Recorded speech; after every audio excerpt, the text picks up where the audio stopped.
Assalamualaikum warahmatullahi wabarakatuh. Perkenalkan nama saya Anggun Mutia Nahda. Kali ini saya akan mempresentasikan mengenai gaya komunikasi dalam materi Corporate and Human Relation.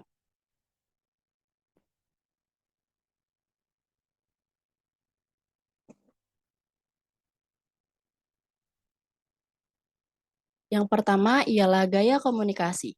Gaya komunikasi merupakan bentuk psikologis yang mempengaruhi individu dalam mengekspresikan perasaan, kebutuhan, dan pengalaman sebagai pengganti komunikasi yang dilakukan secara langsung dan terbuka.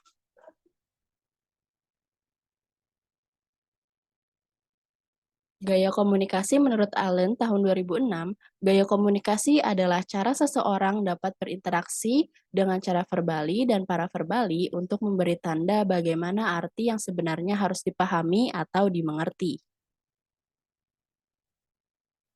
Dan selanjutnya ada macam-macam gaya komunikasi menurut Tubbs and Moss tahun 2008.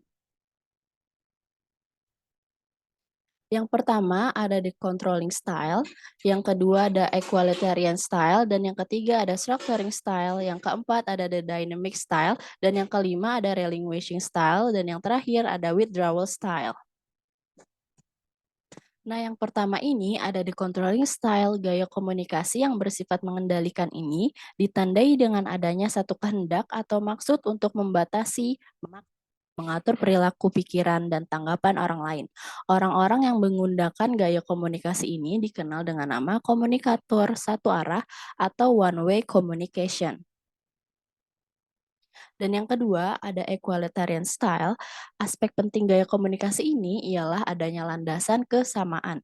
The equalitarian style of communication ini ditandai dengan berlakunya arus penyebaran pesan-pesan verbal secara lisan maupun tertulis yang bersifat dua arah atau two-way traffic of communication.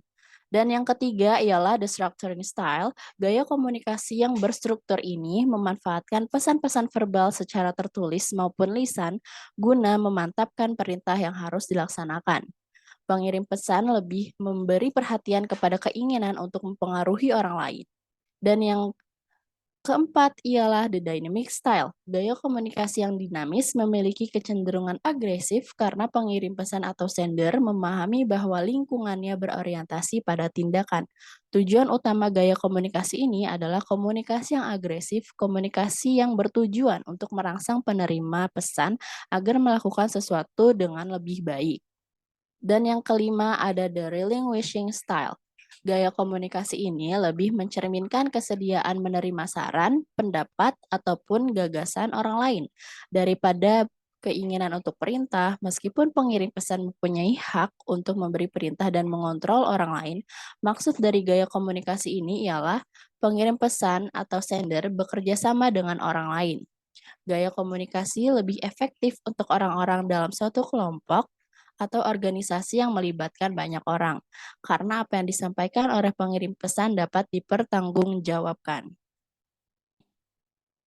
Dan yang keenam, ada withdrawal style. Gaya komunikasi ini hanya muncul dengan melemahnya tindak komunikasi. Artinya tidak ada keinginan dari orang-orang yang memaknai gaya ini untuk berkomunikasi dengan orang lain karena ada beberapa persoalan atau kesulitan antar pribadi dalam menghadapi orang-orang tersebut.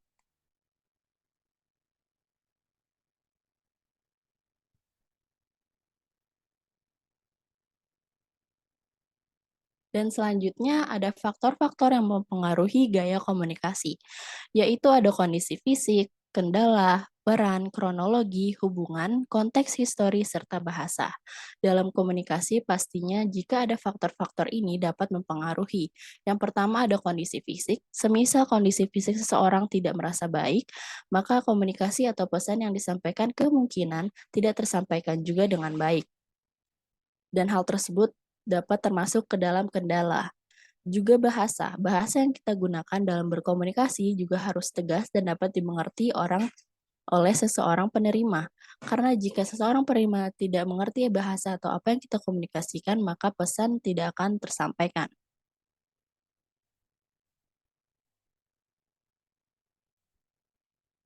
Dan selanjutnya ada karakter dan gaya komunikasi. Yang pertama adalah ekstrovert, yang kedua introvert, yang ketiga intuitif, yang keempat perasa, dan yang kelima penilai. Yang pertama ialah karakter ekstrovert. Orang dengan karakter ini lebih suka mengarahkan energi dan perhatiannya terhadap dunia luar. Orang ekstrovert cenderung lebih mudah dipengaruhi oleh sekelilingnya dibanding kondisi sendiri. Dan yang kedua ada karakter introvert atau tertutup. Orang yang memiliki karakter ini memiliki pemahaman baik terhadap dunia dalam dirinya mereka, fantasi, mimpi, dan persepsi yang bersifat individu. Karakter mereka cenderung menarik diri dari lingkungan, lemah dalam penyesuaian sosial, dan lebih menyukai kegiatan di dalam rumah. Yang ketiga, karakter aktif. Karakter orang dengan tipe ini lebih mengutamakan hal yang tidak terlihat nyata, hal yang tidak dapat langsung dilihat oleh mata telanjang, mengumpulkan informasi dengan mengumpulkan dugaan atau firasat. Dan yang keempat, ada karakter perasa. Tipe perasa lebih mengutamakan emosi daripada rasio, namun bukan berarti mereka tidak menggunakan rasio, hanya saja emosi dan perasaan lebih mendominasi ketika berkomunikasi dengan orang lain. Hangat, empati, dan simpati. Dan yang terakhir, karakter penilai. Tipe penilai adalah karakter yang berkesan menghakimi, tidak sabar, langsung memberikan penilaian terhadap orang lain, memiliki gaya hidup yang terencana dan teratur, dan terkesan kaku.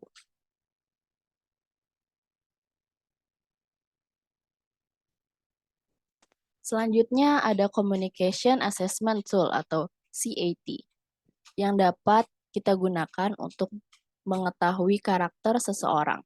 Yang pertama ada asertif. Asertif ini termasuk berorientasi pada sasaran, bertekad kuat, tidak ragu mengambil keputusan, dan berkecepatan tinggi. Bersemangat, yaitu berenergi, interaktif, mempengaruhi, dan banyak bicara. Jika seseorang memiliki kedua hal ini, maka orang tersebut bisa dikategorikan supel. Jika bersemangat dan penuh perhatian, yaitu orang tersebut dapat dikatakan fokus pada manusia. Jika akurat dan penuh perhatian, maka orang tersebut dapat dikatakan memiliki karakter yang menarik diri. Jika orang tersebut memiliki asertif dan akurat, maka orang tersebut berfokus pada tugas.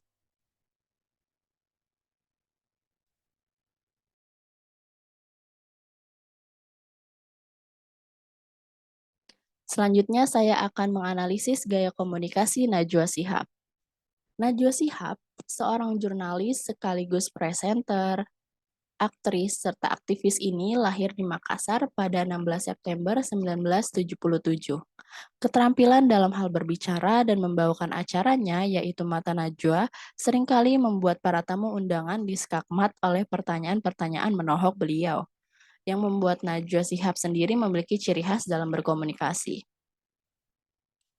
Memiliki gaya bicara yang khas, yaitu jelas, tegas, to the point, serta mudah dipahami oleh setiap orang, membuat dirinya semakin terkenal dan disegani oleh beberapa orang, termasuk beberapa tamu undangan yang pernah diundang di acara beliau. Dan berdasarkan hasil analisis saya, Najwa Shihab memiliki gaya komunikasi, structuring style, dan dynamic style. Juga beliau memiliki karakter yang asertif dan bersemangat.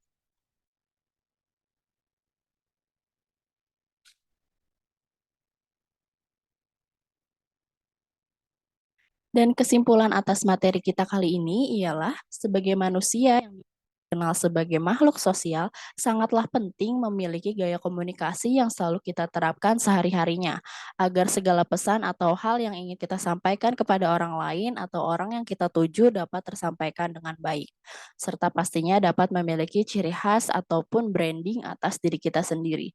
Jadi, milikilah gaya komunikasi yang dapat menunjang value atas diri kalian. Dan berikut sumber-sumber yang saya gunakan dalam materi kali ini. Semoga dapat bermanfaat bagi kalian juga.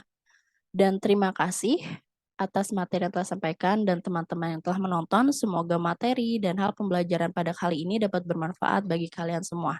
Terima kasih dan sampai jumpa di pertemuan selanjutnya.